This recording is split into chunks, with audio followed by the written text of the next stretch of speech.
দেখো বাইরে থেকে সুন্দর সুন্দর দোকান বসে যায়, এই যে চারিদিকে অনেক কিছু চুড়ি ফুড়ি জিনিসপত্র সব বসেছে। এই যে করুণাময়ী মেট্রো থেকে নেমে এখান থেকে স্টার্ট। রাহুল চলে এসছে হোটেল থেকে, আমরা দুজন তো বাড়ি থেকে এলাম। এই বাইরে থেকে পুরো এরকম গেট। এই যে আমরা এসে গেছি, আর পুরোটা জুড়ে গান বাজছে আর মেলা বসেছে, খুব সুন্দর লাগছে। বাইরেটাও কিন্তু খুব সুন্দর।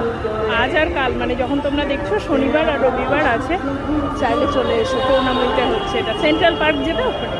বাইরে প্রচুর দোকান দেখো, এই যে প্রচুর জিনিসের ক্রকারিজ, ব্যাগ, জিনিস, চাদর, সমস্ত কিছু ঠাকুরের। তারপরে যেরকম নেম প্লেট বাড়ির বাইরে বানানোর, এরা বানিয়ে দিচ্ছে জানান দাম 400-500 এরকম দাম দিচ্ছে। ক্রকারি, এই যে সুন্দর মাটির বোতল, এগুলো উঠেছে এখন।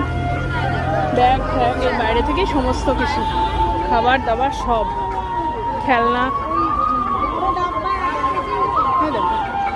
সুন্দর এই জিনিসগুলো, এই যে ব্যাগ ট্যাগ, চাবির রিং, খুব সুন্দর সবই উঠেছে। আর এই যে বলছিলাম এখান থেকে আরও এই চাদর ফাদর, সোফা সেটের কাভার, খেলনা, কত কিছু বলবো সব। এখান দিয়ে মেন গেট, এবার ভেতরে ঢুকবো, চলো।